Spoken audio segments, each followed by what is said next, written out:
Quand j'ai vu le thème que votre groupe de discernement m'envoyait pour le week-end, bien sûr, la première chose que j'ai fait, c'était de courir chez Monsieur Jérémie pour savoir le contexte où cette phrase était donnée. Je serai votre Dieu et vous serez mon peuple. Et c'est une prophétie de Jérémie au chapitre 31, verset 31, que l'on appelle dans la Tobe la nouvelle alliance. Le signe de cette alliance nouvelle que Dieu conclura avec son peuple. Des jours viennent, oracle du Seigneur, où je conclurai avec la communauté d'Israël et la communauté de Juda, tiens, les voilà rassemblés. Une nouvelle alliance. Elle sera différente de l'alliance que j'ai conclue avec leurs pères quand je les ai pris par la main pour les faire sortir du pays d'Égypte. Eux, ils ont rompu mon alliance, mais moi je reste le maître chez eux, oracle du Seigneur. Voici donc l'alliance que je conclurai avec la communauté d'Israël après ces jours-là, oracle du Seigneur. Je déposerai mes directives au fond d'eux-mêmes, les inscrivant dans leur être. Je deviendrai Dieu pour eux, et eux, ils deviendront un peuple pour moi. Ils ne s'instruiront plus entre compagnons, entre frères, répétant « Apprenez à connaître le Seigneur, car ils me connaîtront tous, petits et grands, oracle du Seigneur. Je pardonne leurs crimes, leurs fautes, je n'en parle plus. » Voilà ce texte dans lequel le prophète Jérémie annonce cette alliance nouvelle que Dieu vient conclure avec son peuple. Ce ne sera pas simplement l'alliance conclue avec Moïse au moment où le peuple a été libéré d'Égypte. Une alliance nouvelle qui sera inscrite dans le fond du cœur. Il deviendra notre Dieu. Nous serons son peuple et nous connaîtrons quel est le Seigneur. Petits et grands, tous me connaîtront. Et c'est vrai que c'est important de nous souvenir que nous sommes dans cette nouvelle alliance, conclue en Jésus-Christ. Voici le sang de la nouvelle alliance. Et le Seigneur nous a donné son esprit. Aujourd'hui, nous sommes dans ce temps de la nouvelle alliance. Et il est bon que nous recevions cette parole de Dieu. Je serai leur Dieu et ils seront mon peuple, que nous la recevions aujourd'hui. Maintenant, je voudrais parler quelque temps avec vous de « Je serai leur Dieu ». Demain, nous regarderons comment nous sommes ce peuple de notre Dieu. Et notre Dieu aujourd'hui, c'est le Dieu de Jésus-Christ. Le Dieu que Jésus est venu nous faire connaître d'une façon beaucoup plus intime, beaucoup plus forte. Ce n'est pas simplement la révélation qui a été faite à Moïse. je suis celui qui suis. Rappelez-vous le buisson ardent où Dieu s'est trouvé devant ce buisson de flammes. N'approche pas, car ce lieu est saint. Enlève tes sandales. Et Moïse se voile la face parce qu'il a peur de regarder Dieu, Yahvé, celui qui existe, celui qui vit, celui qui agit, l'être, le Créateur, Yahvé. Et tant de fois manifesté encore à Israël, le Dieu unique, éternel, tout de miséricorde, et en même temps le Dieu juste, le Dieu qui est sauveur de son peuple, et en même temps le Dieu créateur, le Dieu tout proche, qui entend le moindre cri du pauvre qui crie vers lui, et en même temps l'Éternel, le Dieu infiniment grand, le Très-Haut. Ce Dieu qui s'est révélé peu à peu à son peuple, et puis Jésus avec la nouvelle alliance qui nous fait franchir un pas de plus dans la connaissance de Dieu, lorsqu'il envoie ses apôtres à travers le monde. Que leur dit-il à la fin de Saint Matthieu, chapitre 28, verset 19, « Allez, de toutes les nations faites des disciples, les baptisant au nom du Père et du Fils et du Saint-Esprit. » Allez, de toutes les nations faites des disciples, les baptisant au nom du Père et du Fils et du Saint-Esprit. La foi en Dieu du Nouveau Testament, c'est-à-dire de la Nouvelle Alliance, c'est la foi trinitaire. C'est la foi au Dieu qui est à la fois Père, Fils, Esprit Saint. C'est par là que commence le Nouveau Testament. Rappelez-vous la scène de l'Annonciation. Marie de Nazareth, cette jeune fille de 15-16 ans, qui a été façonnée par la foi de son peuple. Elle a appris sa foi sur les genoux de sa mère,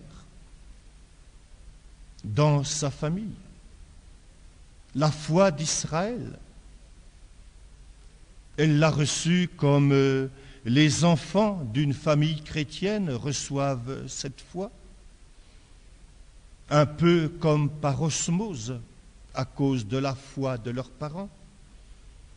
Elle a été formée par la connaissance de l'Écriture. Aujourd'hui encore, un enfant juif peut vous dire par cœur les psaumes et combien d'autres textes des prophètes. Avec cette connaissance de la parole de Dieu qui vient qu'elle remplit la mémoire dans un peuple qui avait surtout à cette époque-là une culture mnémotechnique, c'est-à-dire qui retenait tout dans la mémoire. Mais pas la mémoire comme nous apprenons les fables de La Fontaine, hein. La mémoire qui retient avec le cœur, la mémoire qui travaille et qui retravaille toutes ces données de la parole de Dieu, une parole qui est aimée. Ce n'est pas une parole d'homme, c'est la parole de Dieu. Cette jeune fille qui a été donc formée dans la vie spirituelle de son peuple, dans la foi de son peuple, la foi au Dieu unique, et qui entend dire que le Seigneur lui demande d'être la mère de son Fils et que l'Esprit Saint la couvrirait de son ombre. Cette jeune femme mise en présence de la foi trinitaire et qui accueille la parole qui lui est donnée. Bienheureuse es-tu, toi qui as cru en la parole qui t'a été dite de la part de Dieu. C'est extraordinaire, non seulement cette écoute, mais cette ouverture à la lumière de l'Esprit Saint, cette ouverture à la parole de Dieu, qu'elle ne pouvait pas comprendre encore entièrement à ce moment-là, mais cette confiance jusqu'au bout en la parole qui lui est dite. Bienheureux ceux qui écoutent la parole de Dieu et qui la mettent en pratique. Du début à la fin de l'Évangile, c'est la révélation du secret intime de Dieu, de sa vie trinitaire. Jésus y résume dans cette phrase que je vous lisais un peu tout son enseignement sur le Père, sur l'Esprit. Et il envoyait ses disciples baptiser le monde entier. De toutes les nations, faites des disciples. Et c'est vrai que cette foi trinitaire, nous la retrouvons tout au long de la Nouvelle Alliance, de ce peuple de la Nouvelle Alliance. Et nous la trouvons à travers tous les symboles de la foi, dans lesquels les grandes difficultés de l'Église se trouvaient de nouveau clarifiées. La foi de l'Église se trouvait de nouveau clarifiée, fortifiée, pour que le peuple de la Nouvelle Alliance soit un peuple qui connaisse ce Dieu auquel sa vie est consacrée. Le symbole des apôtres, le symbole de Nicée-Constantinople, symbole des apôtres, dont on retrouve déjà des éléments dans les lettres de Paul, de Jacques, et à plus forte raison dans les premiers écrits du 1er et 2e siècle. Le symbole de Nicée-Constantinople, 4e, 5e siècle, symbole de saint Athanase. Tous ces symboles sont tous organisés autour de cette foi en Dieu Trinité. Je crois en Dieu, le Père Tout-Puissant. Je crois en Jésus-Christ, son Fils unique. Je crois en l'Esprit Saint dans l'Église. Chaque fois, chacun de ces symboles et cette formule trinitaire qui nous fait entrer dans l'intime de Dieu, nous le retrouvons ici. Je parle davantage pour les catholiques, mais au long de toute la célébration de l'Eucharistie, au long de toute la liturgie. Et voyez comment aujourd'hui la célébration de l'Eucharistie commence par cette salutation que saint Paul donne en 2 Corinthiens 13, 19.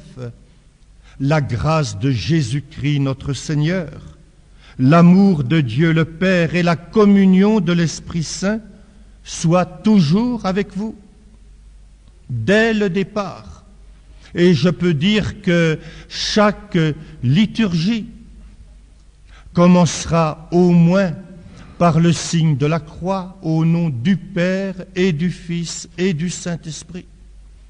Chaque grande prière commencera par cette formule trinitaire. Que la grâce de Jésus-Christ notre Seigneur, l'amour de Dieu le Père et la communion de l'Esprit Saint soient toujours avec vous. C'est une formule qui est dynamique. Elle suggère ce qui est tellement important en chacune des trois personnes divines, à partir de ce qu'elle crée, de ce qu'elle réalise chez le croyant. Et c'est vrai, la grâce de Jésus-Christ notre Seigneur, il est notre Sauveur. Par un geste tout gratuit, par un amour totalement donné jusqu'au bout, lui, le Verbe incarné, qui a donné sa vie pour nous, qui nous a lavés par son sang et qui est ressuscité pour notre salut.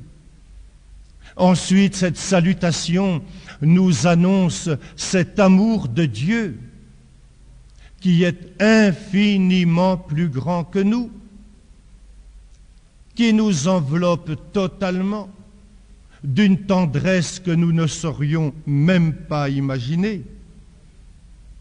L'Esprit Saint, ensuite, l'artisan en nous de toute sanctification, lui qui sans cesse nous unit et à Jésus et au Père. Et nous comprenons combien notre vie chrétienne, c'est une vie qui est totalement enveloppée par cet amour qui vient de Dieu, mais non pas d'un Dieu qui serait une sorte de vieillard à barbe blanche que l'on a situé je ne sais pas où, un Dieu qui est une communauté de personnes, une communauté d'amour, qui nous introduit en elle par toute la grâce de notre baptême. Dieu est amour. Dieu est amour, c'est la grande révélation du Nouveau Testament, mais pas un amour dans une sorte de transcendance inaccessible, un Dieu tout proche de nous, un Dieu qui est communion vivante, éternelle, entre le Père, le Fils et l'Esprit Saint, et qui nous introduit en lui et qui nous enveloppe de cet amour extraordinaire. J'ai compris un jour, ça ne fait pas tellement longtemps, combien ce Dieu peut envelopper ses enfants de cet amour extraordinaire, de cette tendresse. C'était dans une retraite que je prêchais dans le sud-ouest. Habituellement, le premier soir de la retraite, les personnes ici qui ont suivi de ces retraites le savent bien, eh bien, je demande pourquoi vous venez à cette retraite. Vous aviez la possibilité de choisir d'autres retraites. Pourquoi vous venez à cette retraite? Et les personnes là, c'était un couple, la soixantaine bien dépassée. Et lui, le mari, il dit, eh bien, je venais de prendre ma retraite, et comme je n'ai jamais fait de retraite de ma vie, eh bien, avec ma femme, nous avons pris ce temps pour faire une retraite. Bon, mais la femme est allée un peu plus loin, et elle dit, eh bien, voilà, nos grands-fils ont perdu la foi, et nous prions bien pour que le Seigneur leur redonne la foi, mais ça n'avance pas beaucoup. Alors, nous sommes venus faire cette retraite ensemble parce que pendant ce temps-là, nous aurons le temps de prier pour nos enfants. Il n'y aura pas de téléphone, personne ne viendra nous déranger. Alors, nous aurons le temps de prier pour que le Seigneur vienne redonner la foi à nos grands-enfants. Bon, le motif, hein, il est là, et puis vraiment, ce n'était pas un motif égoïste. Et Ça s'est passé le premier jour. Ça, c'était le premier soir, c'est ce témoignage. Et le premier jour, pendant l'assemblée de prière, à un moment donné, il y a eu un chant en langue individuel. Vous l'avez peut-être déjà vu cela dans une assemblée de prière. Et ce chant en langue individuelle a été suivi d'une très belle parole de prophétie, comme on dit, l'interprétation, mais une très belle parole de prophétie. Je suis votre Dieu, je suis toujours votre Dieu tout-puissant, mon bras n'est pas raccourci, je suis votre Dieu, demandez et vous recevrez. C'était très beau, et vraiment l'assemblée de prière a reçu un véritable coup de Saint-Esprit, elle a été très belle. Mais ce qui s'est passé en réalité, nous ne l'avons su que 2 jours plus tard, par la bonne maman. La bonne maman qui nous a dit, au moment où il y a eu le chant en langue et l'interprétation, elle a été comme enveloppée tout entière par un nuage de tendresse. Et elle était tellement enveloppée dans cette tendresse qu'elle nous disait, je ne sais pas ce qui s'est passé après pendant la prière. Je pleurais tout le temps de bonheur. Et ce nuage de tendresse est parti à la fin de la prière, mais elle nous disait, elle a conservé une chaleur dans son bras droit. Elle est allée au repas, il y a eu l'après-midi, et pendant l'après-midi, de temps en temps, il y a une sorte de motion intérieure qui lui disait, ton bras, regarde ton bras.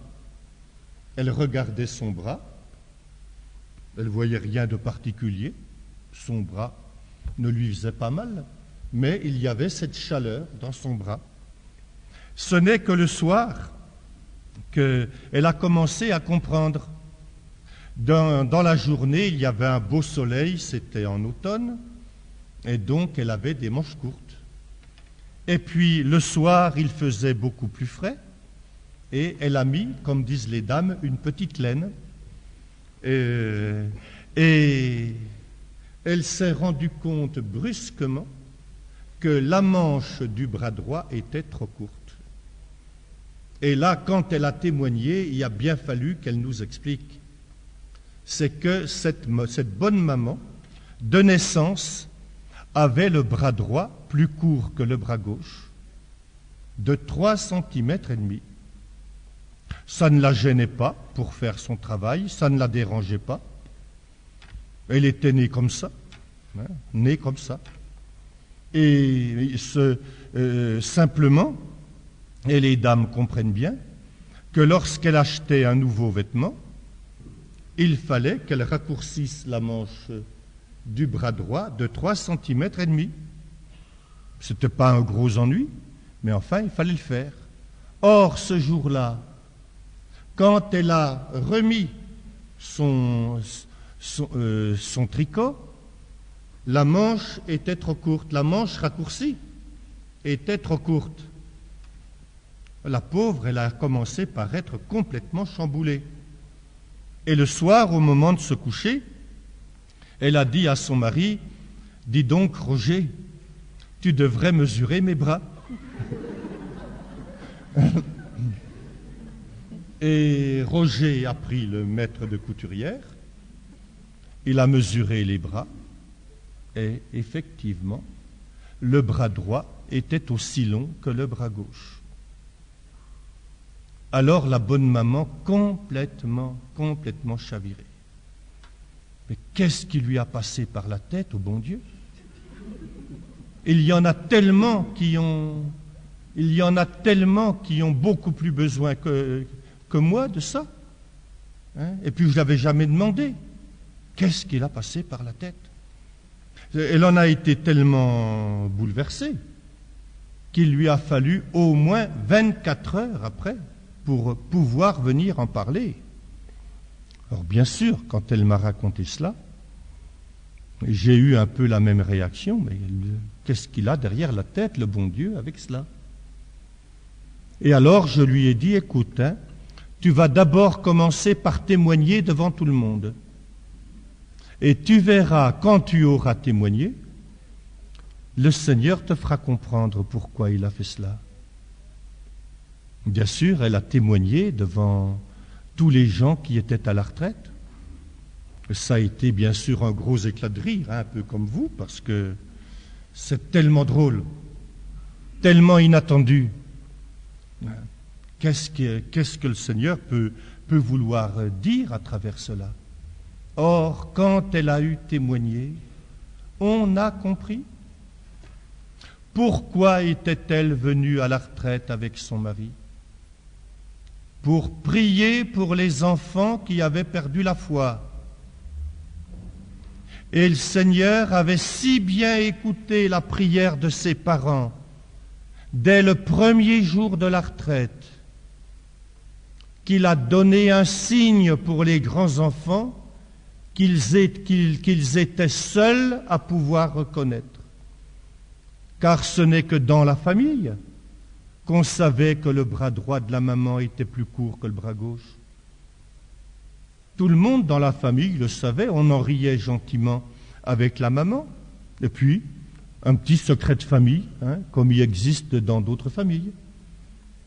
Seuls ces enfants savaient cela. Or, le Seigneur, pour toucher le cœur des grands enfants qui avaient perdu la foi, donnait ce signe et un signe unique pour eux, en allongeant le bras de la maman. C'était extraordinaire. La délicatesse de Dieu, la tendresse de Dieu, la connaissance de Dieu. Enfin, à l'échelle de l'éternité, qu'est-ce que c'est que 3 centimètres? Eh oui. Et ça n'a pas échappé à la connaissance, à la présence de Dieu, à la tendresse de Dieu. 1 an plus tard, ils sont revenus à une retraite.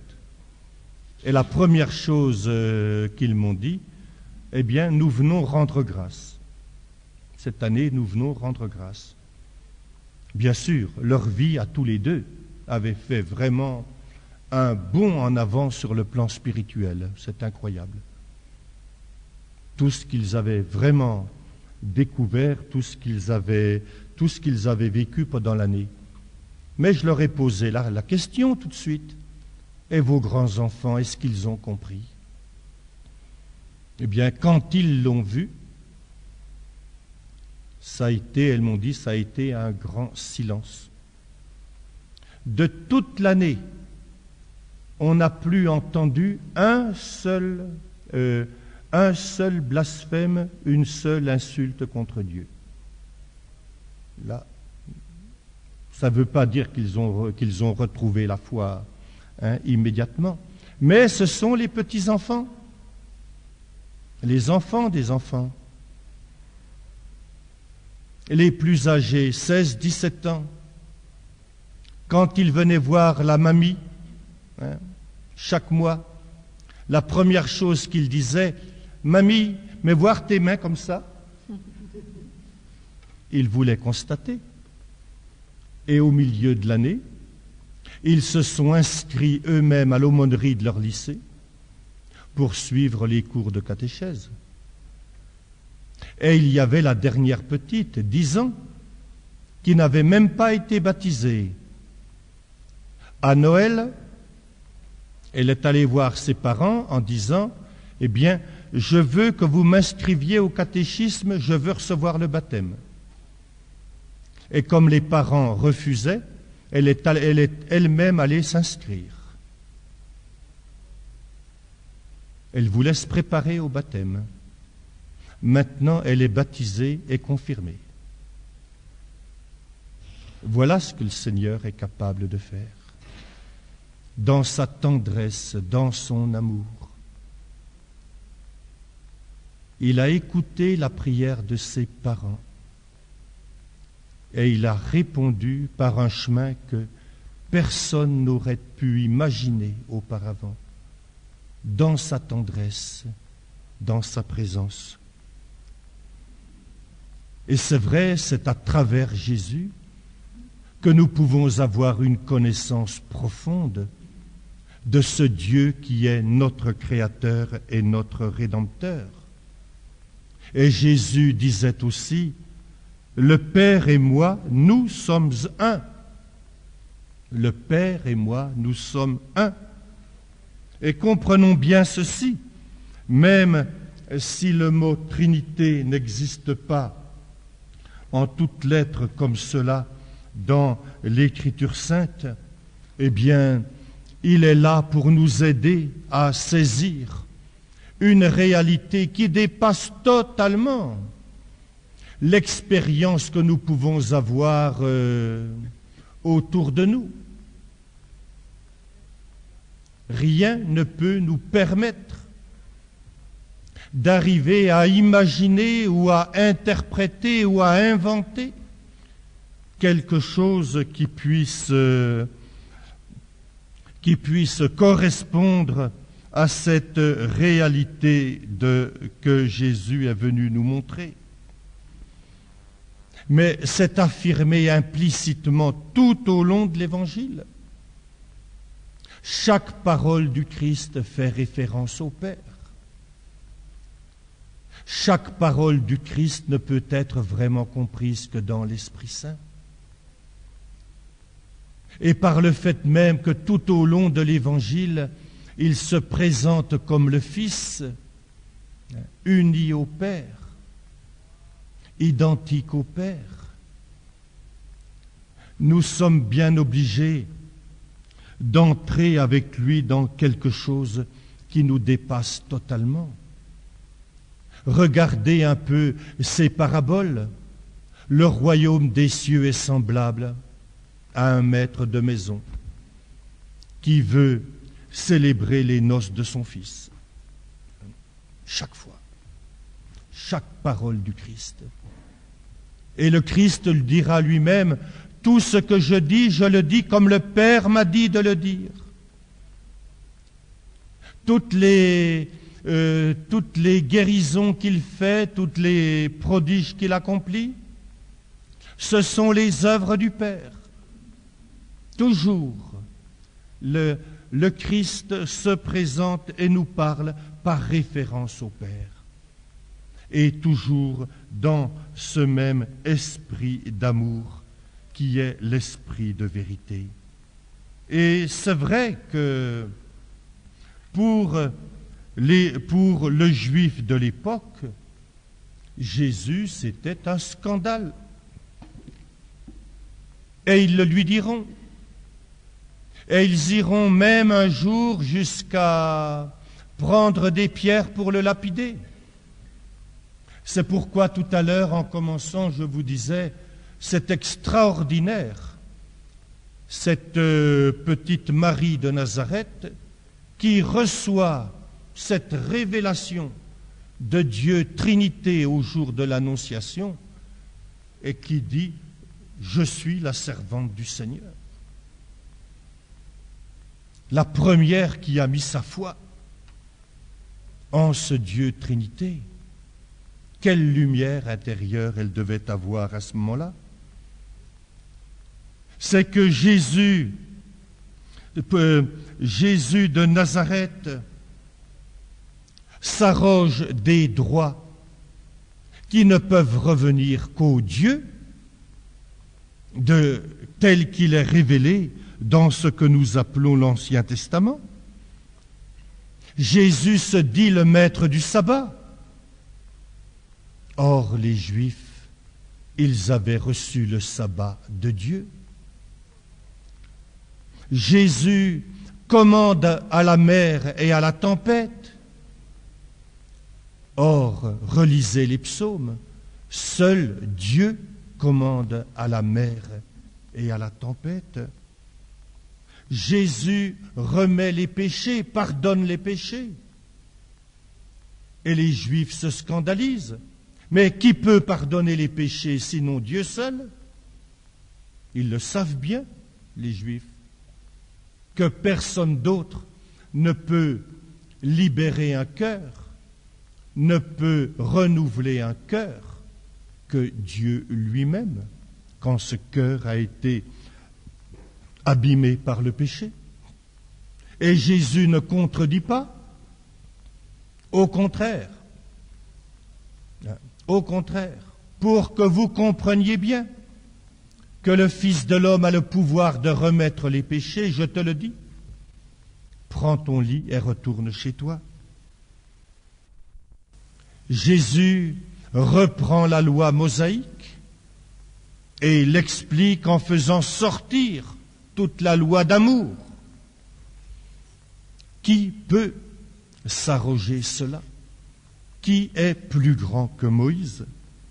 Et Jésus lui-même se proclame fils de Dieu. Et s'il est condamné à mort, c'est parce que on croit, on pense qu'il a usurpé ce titre de fils de Dieu. Et c'est vrai que quand nous lisons l'Évangile, quand nous approfondissons cette parole de Dieu, c'est-à-dire que nous ne nous contentons pas de la lire avec les yeux, nous ne nous contentons pas de la disséquer avec notre intelligence organisatrice et analytique, mais que nous la lisons en nous laissant éclairer intérieurement par l'Esprit. Combien cette vie de Jésus reçue à travers les évangiles n'aurait aucun sens si vraiment il n'était Dieu lui-même égal à son Père. Et c'est vrai que l'ancienne alliance ne pouvait pas soupçonner cette vie intime de Dieu. Pourtant, elle est déjà là, tout au long de l'ancienne alliance. Mais cette ancienne alliance prend une telle lumière à partir du moment où nous avons rencontré, où nous avons reçu la révélation de Jésus-Christ. Prenez simplement le moment de la création. Dieu dit que la lumière soit. Dieu créateur est là. Il crée par sa parole. Et l'Esprit Saint est déjà sur cette création, un peu comme cette colombe qui vient couver ses œufs et qui vient féconder tout ce qu'il y a dans la création. Dieu dit, formons l'homme à notre image et à notre ressemblance. Et il le créa, homme et femme, il le créa, à l'image et à la ressemblance de Dieu. Et nous sommes vraiment à cette image et à cette ressemblance de Dieu, pas simplement dans l'individualité qui est la nôtre, mais dans toute cette vie communautaire qui est aussi la nôtre. C'est vrai que les Juifs avaient eu beaucoup de mal d'entrer dans cette révélation que le Christ venait nous apporter. Et la foi en Dieu Trinité est certainement très difficile à formuler. Elle est très difficile à formuler. Elle est étrangère aux idées de notre intelligence humaine. C'est vrai. Et il a fallu longtemps aux chrétiens des premiers siècles pour bien saisir, pour bien formuler, le saisir. Ils l'avaient saisi déjà à la lumière de l'Esprit Saint à la Pentecôte, c'est évident. Mais pour le formuler, pour qu'il n'y ait aucun mélange, parce que le Père n'est pas le Fils n'est pas l'Esprit Saint, l'Esprit Saint ce n'est pas Jésus, Jésus ce n'est pas le Père. Et garder cette réalité de l'intimité de notre Dieu. Parce que cela a une telle importance pour nous. Mais si cela était difficile à exprimer pour les théologiens, nous voyons combien de chrétiens ont vécu intimement dans cette réalité de la vie intime de Dieu, de la vie de Dieu Trinité. Je pense à ce chrétien des premiers siècles, Tertullien, qui au moment du baptême de son enfant, prenait son enfant dans les bras, l'embrassait sur la poitrine en disant « Je t'adore, ô Dieu Trinité », parce qu'il savait que cet enfant était marqué à jamais par la présence, par l'image de ce Dieu Trinité. Et ce que Tertullien dit pour son enfant à lui, nous pouvons le dire pour chacun de nous. Chacun de nous, au jour du baptême, nous avons été baptisés au nom du Père et du Fils et du Saint-Esprit, comme Jésus le dit à la fin de Saint Matthieu. Et nous sommes marqués par cette présence du Père et de Jésus et de l'Esprit Saint. Et nous sommes en réalité des fils, nous aussi, en Jésus-Christ, parce que nous sommes marqués par l'Esprit filial qui fait de nous des fils et des filles de Dieu. Et nous avons un Père. Et tout à l'heure, je vous montrais à travers cette histoire du bras allongé à quel point notre Dieu est un Père et qu'il connaît ses enfants jusque dans l'intime de leur vie. À quel point c'est important ce moment du baptême. Mais nous avons à le découvrir et à le redécouvrir si jamais un jour nous l'avons abandonné. Mais j'ai vu cela en Afrique, au Congo, et ça s'est passé donc au monastère de la Bouanza. Un après-midi, il y a une maman qui arrive avec son enfant, à peu près 4 ans, et elle me dit, « Père, mon enfant, il ne parle pas, il n'entend pas. Est-ce que vous pouvez prier pour lui ?» Alors, puisqu'elle était là avec son enfant, on rassemble un petit groupe là et nous prions ensemble pour cet enfant. Et pendant que j'étais en train de prier pour cet enfant, il y a quelque chose qui me chipote par là-dedans. Et je dis à la maman, « Mais dis, maman, est-ce qu'au moins ton enfant, il est baptisé ?» Et puis elle me dit, « Ah non, il n'est pas encore baptisé. » Alors je lui dis, « Mais comment veux-tu que Dieu s'occupe de lui puisque tu n'as même pas cherché à le faire entrer dans sa famille ?» Alors j'ai parlé un peu avec elle pour savoir s'il y avait eu quelque chose d'important qui avait dû reculer le baptême de cet enfant. Rien, de la négligence, tout simplement. Mais elle aurait été toute contente qu'il soit baptisé, ben, n'y faisait pas attention. Heureusement, le missionnaire de qui dépendait un peu de la paroisse de cette femme, il était là dans l'assemblée. Alors je lui ai dit, écoute, puisque le père est là-bas, tu vas aller le voir et puis tu vas parler avec lui pour voir le chemin qu'il y a à suivre pour le baptême de ton enfant. Elle y va. Et sans doute, je ne sais pas ce qu'ils se sont dit, parce qu'ils parlaient dans une langue que je ne connais pas, eh bien, je ne sais pas trop ce qu'ils se sont dit, mais ils ont prévu un peu ce qu'il fallait, le chemin qu'il fallait, pour que l'enfant reçoive le baptême. Ça, c'était l'après-midi et le soir. Le lendemain matin, la maman revient, toute pleine de joie. Père, ce matin, pour la première fois, mon enfant, il a dit tata et mama.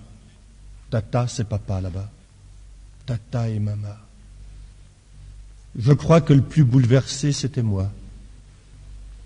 Que Dieu, Père, ait un tel amour de ses enfants que rien que le fait de prévoir le cheminement et la date du baptême, ils répondent déjà à la prière, c'était extraordinaire. Et c'est cela parfois qu'on oublie, l'importance que notre baptême a pour Dieu, pas simplement pour nous, mais au moment de notre baptême, Dieu est devenu notre Père en vérité, et que nous sommes vraiment ses fils et ses filles en Jésus-Christ. C'est nous qui l'oublions la plupart du temps. C'est nous qui vivons à côté de nos pompes. C'est nous qui ne savons pas ce que signifie le baptême. Mais pour Dieu, notre baptême, c'est quelque chose d'extraordinaire, qui nous a fait entrer dans sa famille, qui fait que nous sommes en vérité ses enfants. Et c'est pas parce que chez saint Paul on parle de filiation adoptive que nous ne sommes pas en vérité ses enfants, c'est quelque chose que nous ne pouvons pas réaliser dans notre monde humain. Des parents qui adoptent un enfant dans notre monde à nous, même s'ils aiment follement cet enfant, ils ne peuvent pas faire que cet enfant, ils ne peuvent pas faire que cet enfant soit vraiment de leur sang. C'est pas possible.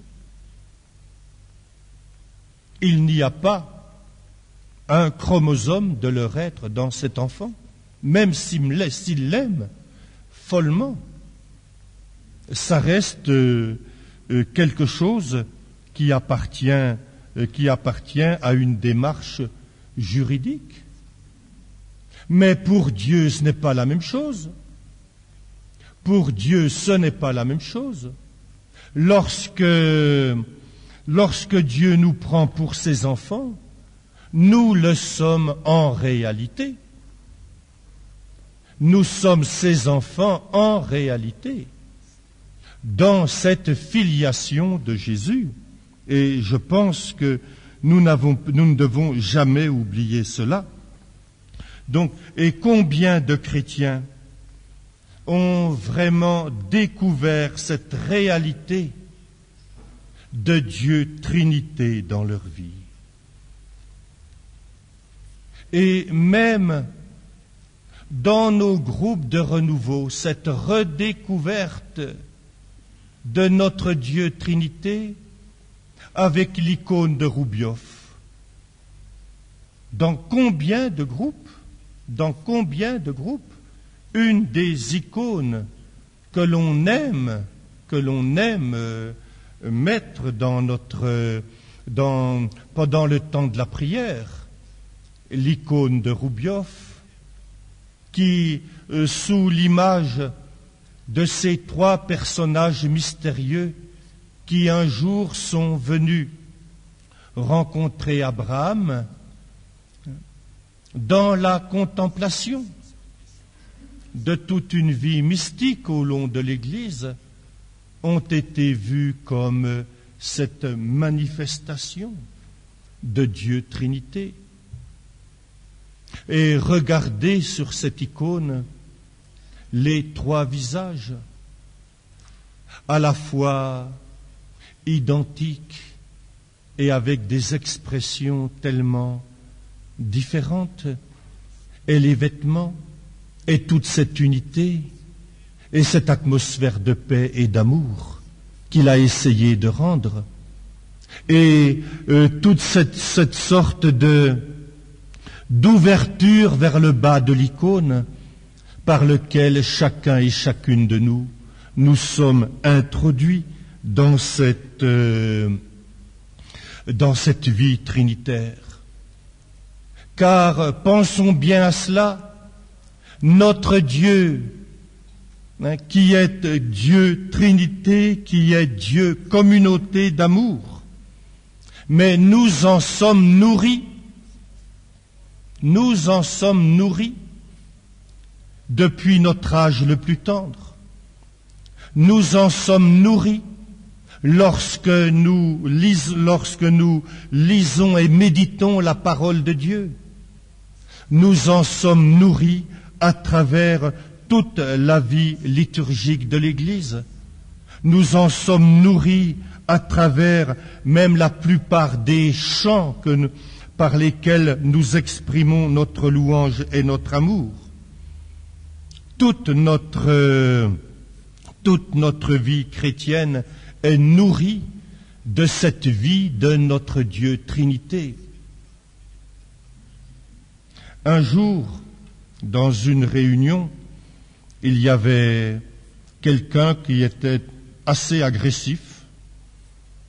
Il voulait à tout prix me convaincre que l'astrologie était une science, alors que c'est si loin de la science. C'est vraiment de l'imaginaire pur. Et à un moment donné, devant toute la foule qui était rassemblée, il me dit, « Père, quel est votre signe à vous ?» Alors je l'ai regardé et je lui dis, « Mais moi, comme chrétien, je n'ai qu'un signe. J'ai le signe de la croix. Au nom du Père et du Fils et du Saint-Esprit. Et toute ma vie, elle est marquée par cette présence de Dieu Trinité. Et toute ma destinée est une destinée d'amour dans la lumière de notre Dieu Trinité. » Il n'a pas compris. Il a quitté la salle. Peut-être qu'il valait mieux. Parce que quand on cherche sa destinée dans un signe du zodiaque, ça signifie qu'on n'a rien compris à la liberté des enfants de Dieu qui vivent dans la lumière de Dieu Trinité.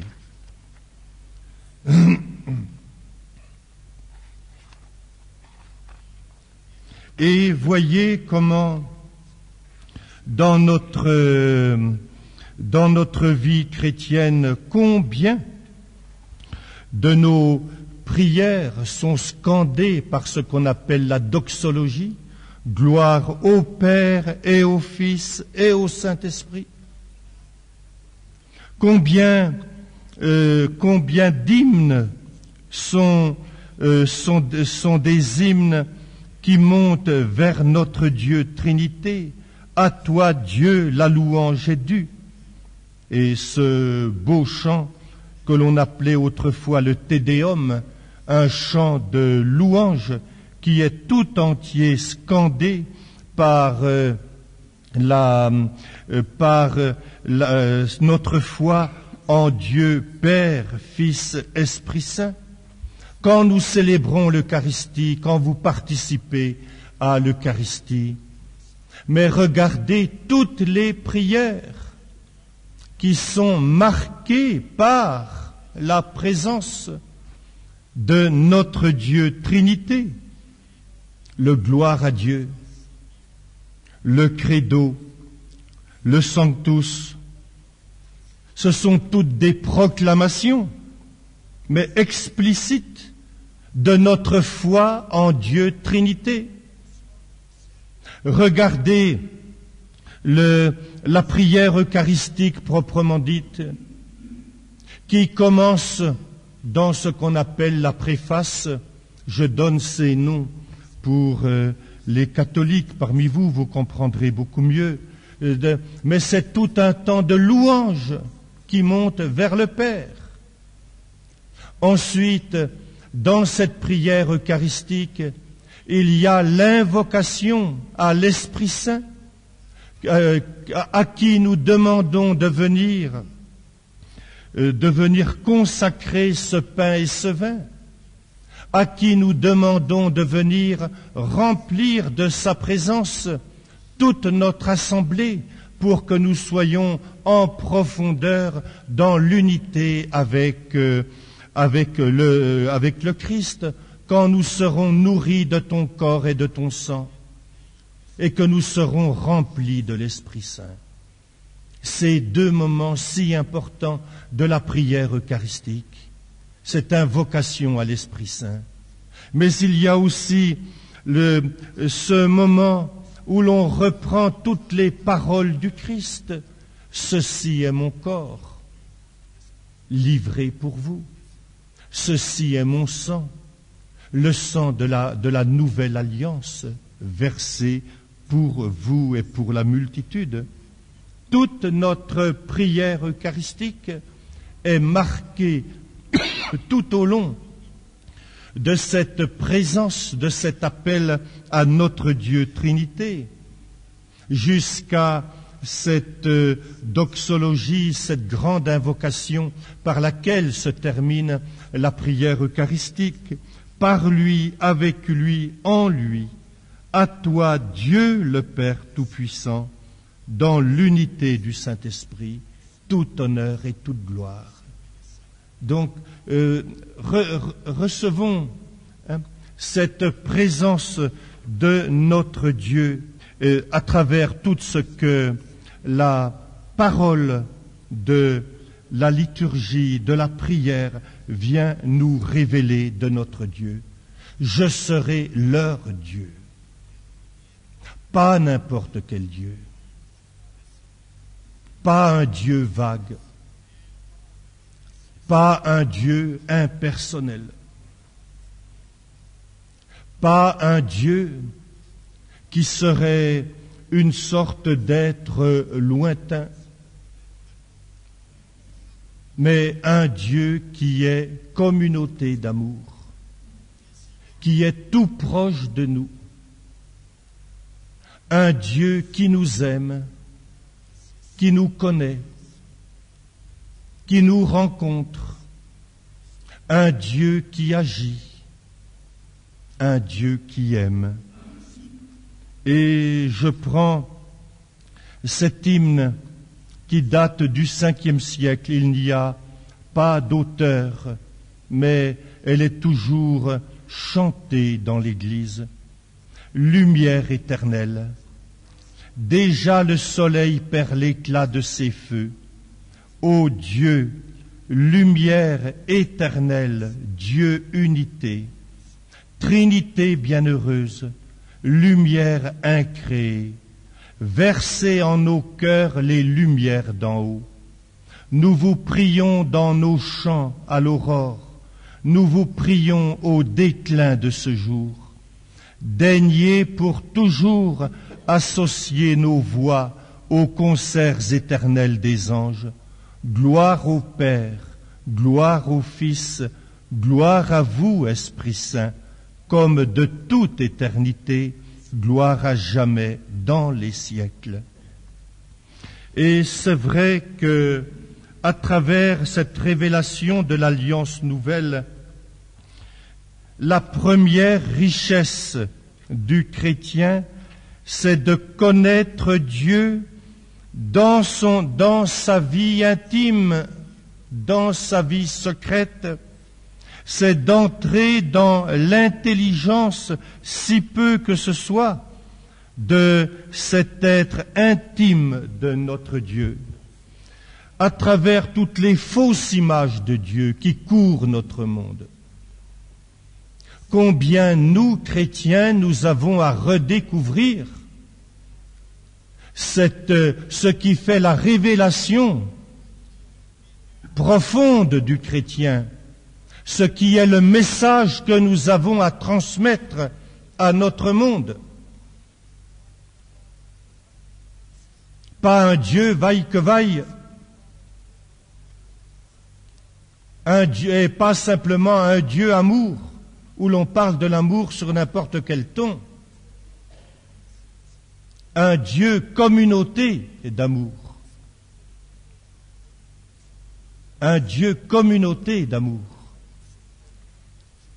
Et cela fait partie de ce que nous recevons dans notre foi.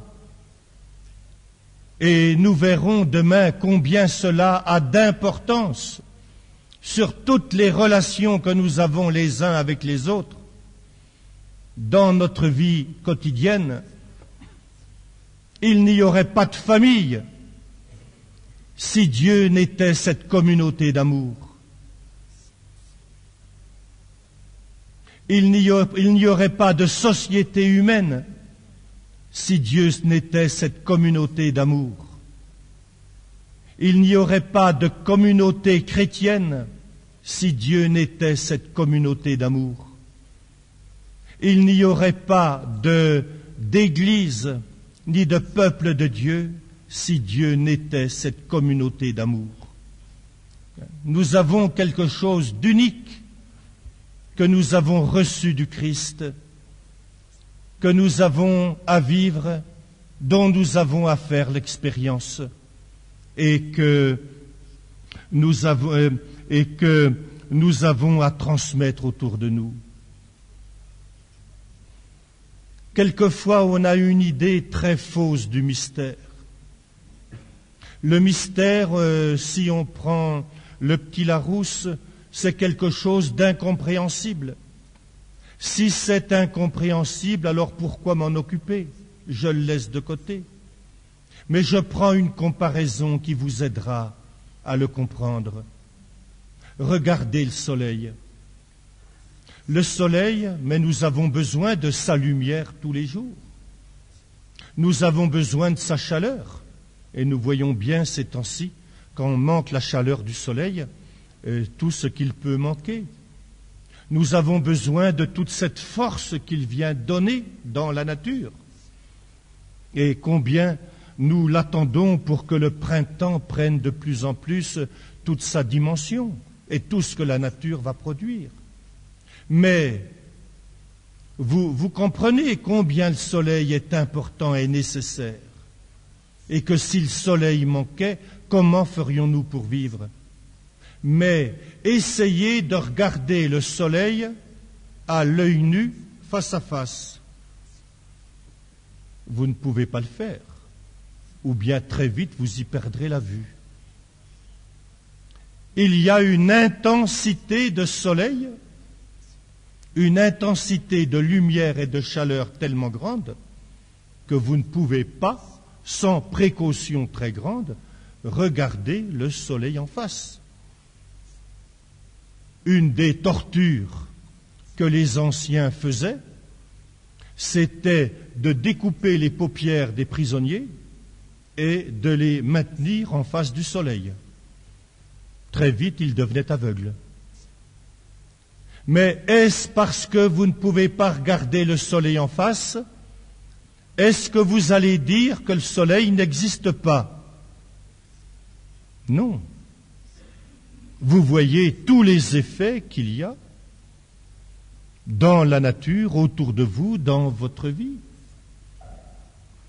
Vous ne pouvez pas le regarder en face, mais vous savez, et puis il y a tout ce qui a été fait comme étude qui permet de connaître un peu cette vie intime, interne qu'il y a dans le soleil. Un mystère, c'est un peu cela. Je ne peux pas comprendre tout ce que signifie cette vie intime de mon Dieu. Je sais qu'il est communauté d'amour et je vis de toute cette création qu'il a donnée. Et je vis de la parole de Dieu. Et je vis de la rédemption et du salut en Jésus-Christ. Et je vis de la vie de l'Esprit Saint dans ma vie. Ma vie chrétienne serait incompréhensible sans la réalité de mon Dieu Trinité. Notre vie de relation serait incompréhensible sans cette réalité de mon Dieu Trinité. La vie de toute la création serait incompréhensible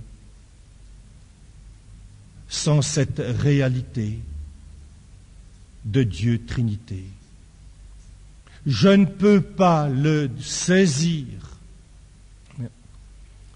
directement, c'est au-delà de mon intelligence, c'est au-delà de tout ce que je pourrais imaginer. Et même quand j'ai reçu la parole de Dieu, je sais bien que je ne pourrai pas l'épuiser, ce sera encore au-delà.